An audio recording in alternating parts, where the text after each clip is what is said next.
Steve Capen says there's an app for that. The Gas Buddy app shops around for the lowest gas prices near you. Helping you find the lowest fuel prices wherever you are. It uses your phone's GPS. CNET Money editor-at-large Farnoosh Charabi says another app helps find low-priced groceries. Flip is an app. It is free to use. Essentially takes out the work of bringing your coupons and your reward cards to the grocery store. It stores it for you securely in the app. And there's Retail Me Not, which can navigate all types of stores.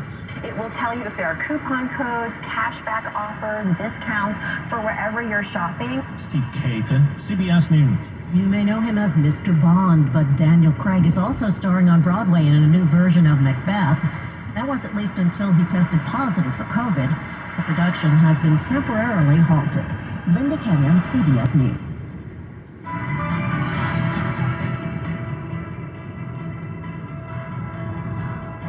And we are continuing to follow a developing story out of Sacramento this morning after a shooter left a number of people dead and wounded. This is Police Chief Kathy Lester. We now have confirmed that we had 6 people killed in the area of 10th and K. An additional 10 people were transported or self-transported to area hospitals. So we are asking for the public's help in helping us to identify the suspects in this and provide any information that you can to help us solve this. Chief Lester said the police were patrolling the area at about 2 a.m. when they heard gunfire. When they arrived at the scene, they found a large crowd gathered on the street and a number of people dead. The area is packed with restaurants and bars that lead to the Golden One Center where the Sacramento Kings play basketball. For more, we are joined live on the KCBS Ring Central News line by Steve Large with CBS Sacramento. Good morning, Steve. What more can you tell us? Well, I can tell you that there's a huge section of downtown Sacramento that is taped off right now because of this mass shooting. We have about 8 square blocks of downtown Sacramento that are taped off, and investigators are right now processing the scene, scouring and looking for evidence. And this area of downtown Sacramento is basically in between the Capitol and Sacramento City Hall. And there is a stretch there called K Street that is kind of packed with bars and restaurants, and they've tried to revitalize it over years, and it's had some mixed reviews here as whether that's been successful. But there are a number of folks that were out there on a Saturday night. That's not uncommon when this gunfire broke out. One of the big questions at this hour, though, here we are at the 8 o'clock hour, is any suspect information. So far, the police department has not released whether there's more than one suspect, any suspect descriptions, any suspect vehicle descriptions. And that is possibly one of the reasons they have such a huge perimeter that's up right now. Again, 8 square blocks. And right now they're saying the area is secure, but the issue is looking for evidence that might lead them to the gunman. Have they been speaking with a lot of witnesses who might be able to give them some idea? You know, there were a lot of witnesses. We had the opportunity to talk to some folks who said that they were running for their as that played out at 2 o'clock in the morning. So that's one of the things that they're using. They're also asking for folks who may have been downtown and reported the event, reported the shooting, to send in anything that they've seen through cell phones or on social media that could help them. That is something that they've publicly asked for, anything that could help from that vantage point. What was going on there around 2 in the morning that there was such a large crowd? Are there businesses that are open at that time? Well, it's that stretch there, K Street Mall, is what it's called. It has several bars and restaurants, and at 2 o'clock in the morning, that's last call. So you would have had folks that were getting out of bars at that hour on the sidewalk and possibly milling around. There's some social media videos out there that shows that scene, but the question is, at this point, what we don't know is, was this a targeted attack right now or not? Did somebody know that somebody was outside of a bar and drove by, walked by? That part of the equation is an unknown right now. Who's there at the scene right now? Is it mostly just media and investigators or family members and friends showing up at the scene to try to figure out if maybe their loved one was there? Well, the issue is it's not just a scene. It's a 8-block radius, and and it's all taped off. So what we're seeing right now are crime scene investigators. I'm standing at the intersection right now of J and 10th Street, which is on the north side of the perimeter. You see crime scene investigators with gloves on. We saw earlier somebody picking up a gun, a CSI investigator team member picking up a gun, putting it in an envelope, picture taking. There are still bodies on the street out here, and we want to be, of course, sensitive about that as we describe that. But there's just so much to process right here, and that's what we're seeing. We're seeing police out here doing a lot of investigative work, and just the area is such a big part of downtown. It's such a wide section, 8 square blocks, that it's not like one area where people are converging. I imagine people in Sacramento are just shocked by this. Are they coming by and asking you questions? Are they making comments, saying anything? Well, people are waking up right now to this. You know, on a Sunday morning at 8 o'clock in the morning, people are waking up to this news. It's going to be, you know, interesting as this day goes on, how long this perimeter stays up. And presumably, you know, the longer it stays up, the more people will come down, which they're not supposed to. Police are asking that people steer clear of the area for obvious reasons. But right now, we're not seeing a whole lot of looky-loos per se. It's really the folks that are experiencing homelessness that live in the area around this perimeter, and it's police. So in that large perimeter, are all the businesses staying closed today? Is everything pretty much shut down in that area? We know that there's a Kings game tonight, so that's going to be one of the questions, how that plays out. It's not inside the crime scene. It's on the outside, several blocks down. I'm looking at one of the nicest hotels in Sacramento. It's a Citizen Hotel that's right in the middle of the crime scene. And normally they would be opening up to brunch at this hour, but no one can get inside there. So we've seen some of the folks who've been staying here overnight leaving with their luggage and walking out the front doors and having to walk, being escorted through the crime scene under police state, but a very unusual situation for them to wake up to on a Sunday morning. How often are you getting updates from police? Right now, the chief spoke about an hour and a half ago, and we have not heard from her since. And they're directing reporters to their social media for updates. But we haven't seen one since the chief spoke about an hour and a half ago. Right, Steve Large with CBS in Sacramento. Thank you so much for your update this morning. You got it. Patrick was way behind on his IRS taxes. I was in way over my head, and the total amount ended up being somewhere just over $30,000. $30,000. Then the IRS came to collect. Started getting letter after letter. A lien had been filed against me. They were going to basically hang me completely out to dry. He had to do something. That's when I reached out to Optima Tax Relief. Patrick's life quickly got a lot easier. Very easy, pretty much hands off. They picked up the ball and ran with it. And how'd it go? I couldn't believe it. I had to ask 2 or 3 times. I saved an incredible amount of money. How does Patrick feel about Optima? Couldn't be happier. They definitely helped me. Optima Tax Relief, the best place to call. They're the best in the business. Do what Patrick did and call Optima Tax Relief for a free consultation. Call 800-298-3904. 800-298-3904. 800-298-3904. Optima Tax Relief. Testimonial from an actual client. Some restrictions apply. For complete details, please visit OptimaTaxRelief.com. This is Matt Coker from West Coast Men's Health. Has Viagra stopped working for you? Do you hate the side effects? If you've taken Viagra for any length of time, you already know that pills are not the solution to ED. Here at West Coast Men's Health, we have a better approach to ED. Acoustic wave therapy creates blood flow circulation by safely removing the plaque in your arteries and restoring function naturally. No pills, no shots, no surgery. We can also treat Peyronie's disease.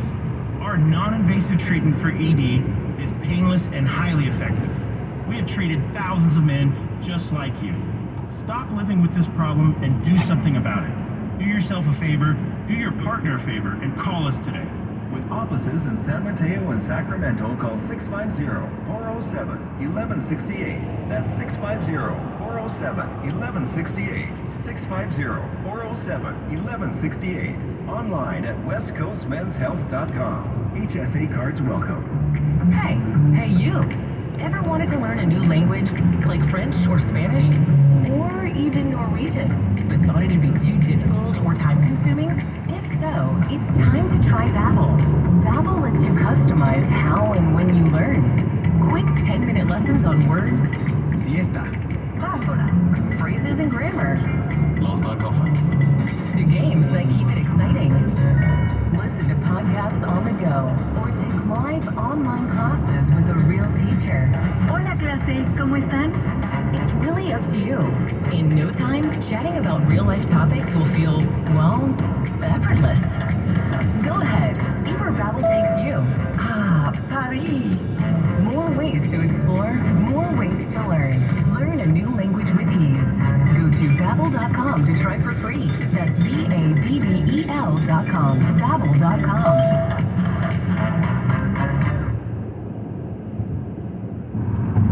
Coming up on KCBS, we'll talk with an archaeologist in 5 minutes who is unearthing Chinese-American history at a ghost town in Utah.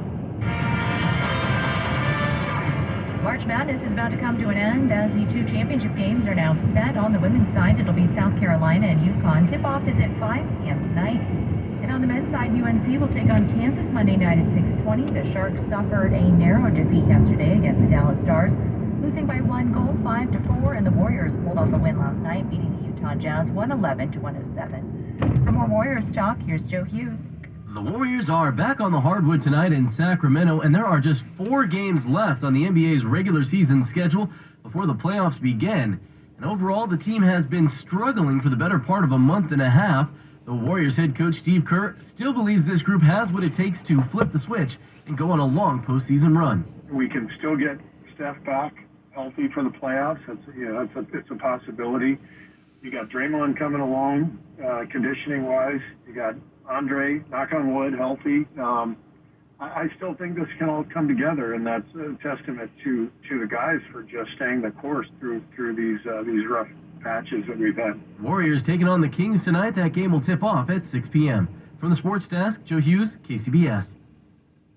Spring has sprung, and now is the best time for that much-needed getaway to Yosemite, Mariposa County. From breathtaking waterfalls and views of the High Sierra to the vibrant wildflowers that blanket the steep river canyons, you'll breathe clear mountain air while you enjoy activities such as hiking and skydiving and rafting and so many more. Or take your time to taste, dine, and shop in the charming gold rush towns of Yosemite, Mariposa County. For lodging options, special offers, and trip planning, visit Yosemite.com. You can listen to KCBS's live and local news coverage anytime, anywhere with the Odyssey app. Get the latest breaking news, traffic updates, weather reports, and more with the press of a button. It's just 2 steps. Download the free Odyssey app and favorite KCBS radio. Now you can listen to KCBS on your phone, computer, or smart speaker with the Odyssey app. That's AUDACY. Sponsored by Comcast Business, keeping businesses ready for what's next, powering possibilities. Roxy Music with special guest St. Vincent are coming to Chase Center on September 26th, and KCBS Radio has your chance to win tickets. Head to kcbsradio.com/contest to enter. This Sunday on KCBS In Depth. We discuss how California's student housing crisis is reshaping university life. Public universities are trying to respond, but many students still feel left behind. KCBS In Depth, the people, places, and issues the Bay Area is talking about. Sunday at 8:30 a.m. and 8:30 p.m. and online anytime at kcbsradio.com. Get a cash offer for your car, truck, or SUV today at your local Bay Area Chevy dealers. Selling has never been easier. Just bring it into a Bay Area Chevy dealer, get a free appraisal, and we'll make you a cash offer on the spot with no obligation to buy. We buy any maker model, paid off or not. Find your local Chevy dealer at BayAreaChevroletDealers.com.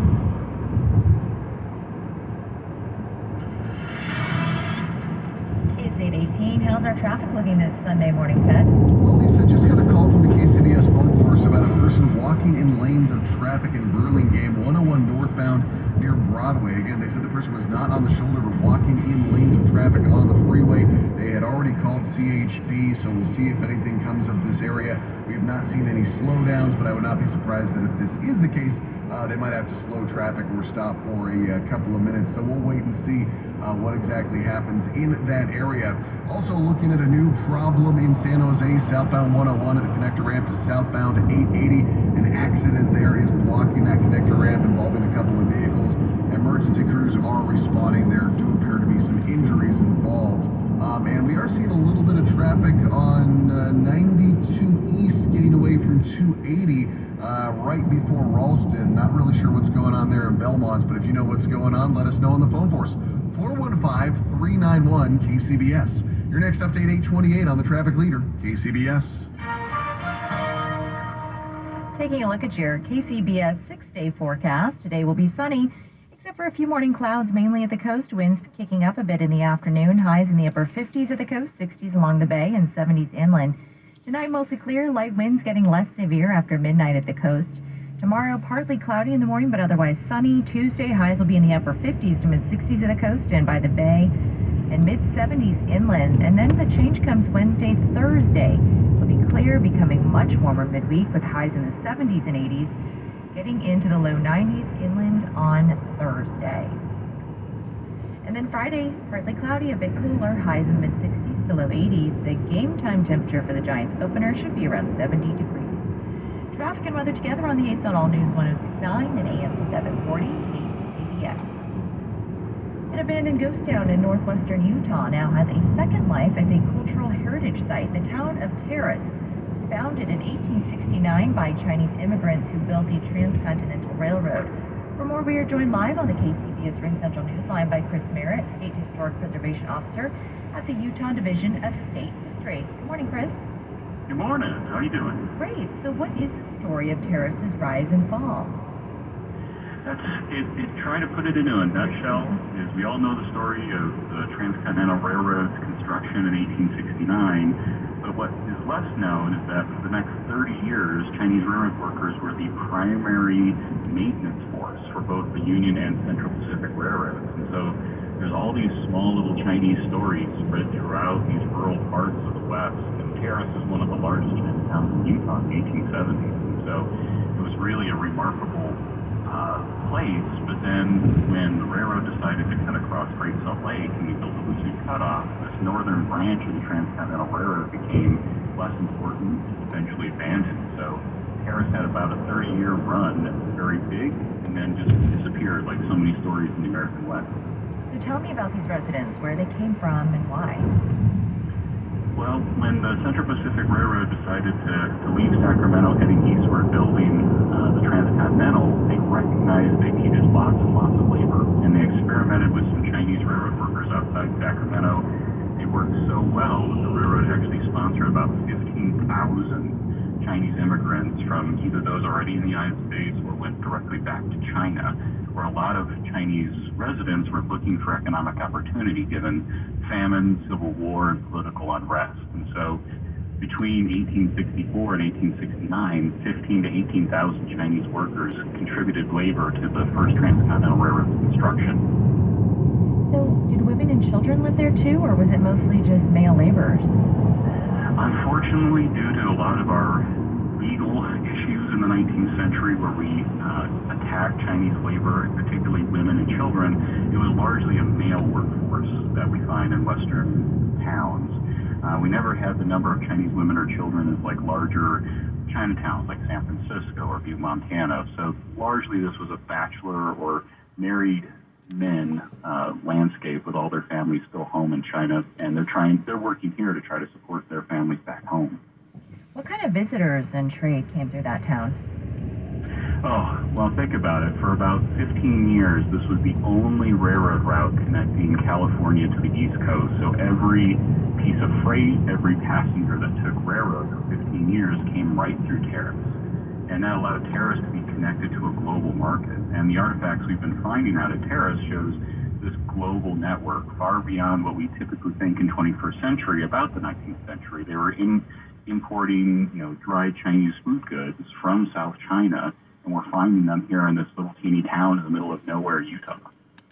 Is there anything that surprised you that you found? Surprising, yes. but when you put it in context, it's less so. But just that connection to the homeland and connection across the Pacific is the foodways. We are finding well-preserved food, which was a little bit of a surprise. So peanut shells, coconut shell, Chinese olive pits, everything that would have been a traditional Cantonese diet. And then my personal favorite artifact that we found was a piece of an inkstone. And so that shows the literacy of the Chinese railroad workers here, probably writing letters home to their families. But it really does connect you to the past through these very simple artifacts. Chris Merritt, State Historic Preservation Officer at the Utah Division of State History. Thanks so much for talking to us this morning. No, thank you so much for sharing this amazing story. Put a frog in boiling water and it'll jump right out. But put a frog in cool water and slowly heat it up, that frog will boil. As veterans, we tell ourselves the lie that we can handle anything. We let the water boil. You are not a frog. If you or a veteran you know needs support, don't wait. Reach out. Find resources at va.gov/reach. That's va.gov/reach. Brought to you by the United States Department of Veterans Affairs and the Ad Council. This is the Ergo Smart Base from Tempur-Pedic, and it responds to snoring automatically. So no more nudging your partner, because it's our first system that detects snoring and automatically adjusts to help reduce it. Your best sleep, all night, every night. Experience the mattress ranked #1 in customer satisfaction by J.D. Power 3 years in a row. The best place to buy a Tempur-Pedic mattress is at Mancini Sleep World, a recognized Tempur elite retailer for outstanding selection and service. Visit any one of our Northern California locations. Some knowledge belongs to us and us alone. The way our girlfriends walk, the way they talk, the way they touch their hair. We hold details that only a sister can know about her girls. But what about our other girls? The ones that we carry with us every day. Can we describe them when everything's right? Can we feel when something's wrong? Our bond with our sister girls is life. But knowing your breath can save it. Go to knowyourgirls.org for the facts you need on breast health. That's knowyourgirls.org. Brought to you by Susan G. Coleman and the Ad Council. Right there. Hey, we'll do it with you. For Bianca's Flower Shop, spring orders and Mother's Day are a tricky arrangement. Can I get help in potting this little leaf? She needs to put the pedal to the metal and find more florists. We're running low on daisies. How does that even happen? Indeed can help her hire great people fast. I need Indeed. Indeed you do. Our hiring platform instantly connects you with quality candidates whose resumes on Indeed match your job description. Visit Indeed.com/credit and get $75 towards your first sponsored job. Terms and conditions apply. Drivers who switch and save with Progressive save over $700 on average, and those savings add up. Imagine what you could buy in the future. So yeah, I used the savings from switching to Progressive 50 years ago to finally buy my dream car. It's a self-driving flying car, but we just say self-flying now. You know, because it's the future, and cars fly in the future. So switch to Progressive and save big, because those savings can add up in the future. Progressive Casualty Insurance Company and affiliates. National annual average insurance savings by new customer survey to save with Progressive in 2020. Potential savings will vary. Always live, always local. The bottom falling out of the market. Let's check it now with Jason. You can always count on us. Just another brutal day hauling for the stock market. Worst session for the market since the early days of the pandemic. We are the Bay Area's news station, KCBS.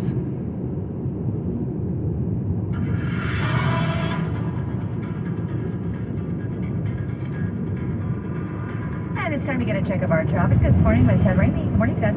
Good morning, Lisa. Things are looking very good out there on Bay Area roadways. We are not seeing much that's going to slow you down right now, except for this accident we have in San Jose right now. This is 101 southbound at 880 southbound. That connector ramp is blocked by this accident.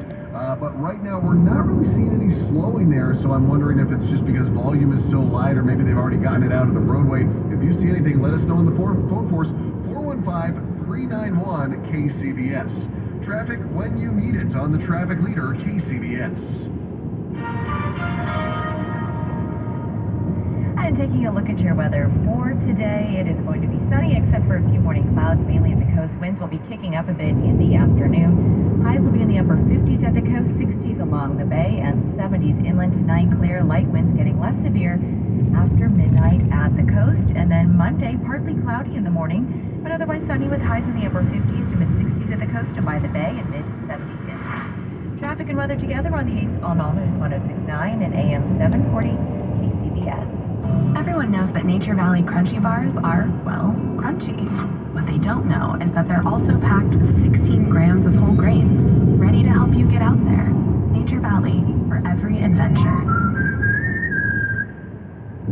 Always live, always local. The bottom falling out of the market. Let's check it now with Jason. Just another brutal day hauling for the stock market. You can always count on us. Worst session for the market since the early days of the pandemic. We are the Bay Area's news station, KCBS. News that matters to you. Around the Bay, around the world, around the clock. All News 106.9 and AM 740 KCBS. It is Sunday, April 3rd, 2022. Coming up, KCBS In Depth. KCBS News Time is 8:30. You're listening to KCBS In Depth. We came very close to a catastrophic breakdown of our democratic accountability. The people, places, and issues the Bay Area is talking about. Right now, we're kind of stuck in this cycle where every summer we're hearing another story about a big fire in a town burning down. It's still extremely difficult to hold government agencies accountable for abuses that take place in the name of national security. This is KCBS In Depth.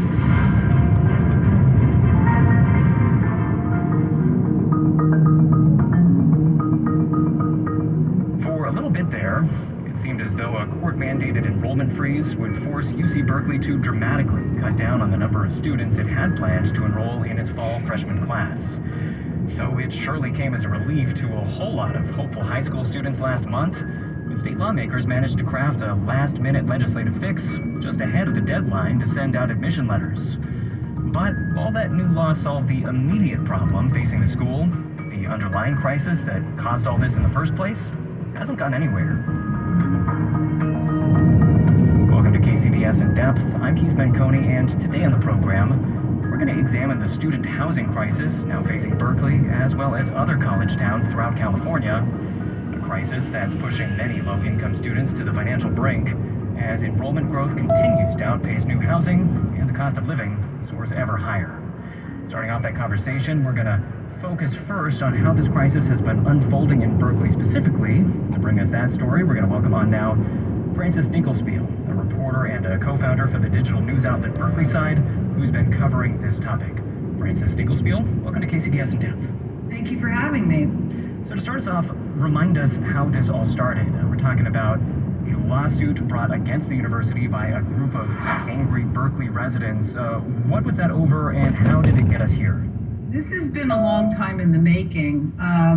How it started was that UC Berkeley increased the number of students it was enrolling. It had to do that because the Board of Regents ordered them to do that.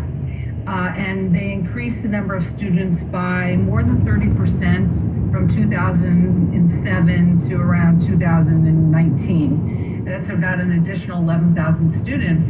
But it never alerted anybody in the city that it was increasing the number of students until it decided to do a supplemental environmental impact report and included in a broader impact report about some housing and a new building for the Goldman School of Public Policy. And while that sounds kind of complicated, it is, and the way UC Berkeley went about it is what caused it a lot of trouble in the courts. Essentially, a judge decided that slipping in the examination of an enrollment impact into another EIR for a building was not the way to go about it.